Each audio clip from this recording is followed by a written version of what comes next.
بسم اللہ الرحمن الرحیم۔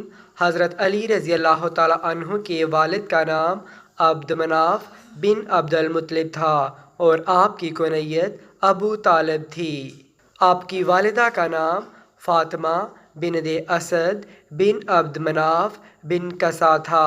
حضرت علی کے 3 بھائی تھے، ایک کا نام طالب، دوسرے کا نام جعفر اور تیسرے کا نام عقیل تھا۔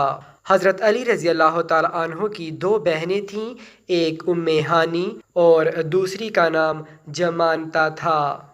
حضرت علی رضی اللہ تعالیٰ عنہ کے 9 چچا تھے، ایک کا نام حارث، زبیر، حجل، معقوم، زرار، ابو لہب، عباس، حضرت حمزہ اور حضرت عبداللہ تھے۔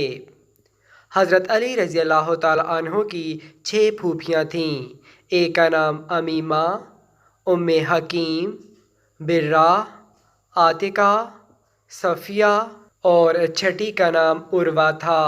حضرت علی رضی اللہ تعالیٰ عنہ کی پہلی شادی حضرت محمد صلی اللہ علیہ وآلہ وسلم کی پیاری صاحبزادی حضرت فاطمہ رضی اللہ تعالیٰ عنہ سے ہوئی۔ حضرت فاطمہ رضی اللہ تعالیٰ عنہ سے آپ کے 3 بیٹے حضرت حسن، حضرت حسین اور حضرت محسن تھے۔ حضرت محسن رضی اللہ تعالیٰ عنہ کا انتقال بچپن ہی میں ہو گیا تھا اور آپ کی 2 بیٹیاں حضرت زینب اور حضرت ام کلثوم تھیں۔ حضرت علی کی دوسری شادی ام البنیان بنت حرام سے ہوئی۔ ام البنیان سے آپ کے 4 بیٹے حضرت عباس، حضرت جعفر، حضرت عبداللہ اور حضرت عثمان تھے۔ حضرت علی کی تیسری شادی لیلہ بنت مسعود سے ہوئی۔ لیلہ بنت مسعود سے آپ کے 2 بیٹے حضرت عبداللہ اور حضرت ابوبکر تھے۔ حضرت علی کی چوتھی شادی حضرت اسماء بنت امیس سے ہوئی۔ اسماء بنت امیس سے آپ کے 3 بیٹے یحییٰ، محمد الاصغر اور عون تھے۔ حضرت علی کی 5ویں شادی ام حبیبہ بنت زامہ سے ہوئی۔ ام حبیبہ سے آپ کا ایک بیٹا عمر اور ایک بیٹی رقیہ تھیں۔ حضرت علی رضی اللہ تعالیٰ عنہ کی 6ٹھی بیوی کا نام ام سعید بنت عروہ تھا۔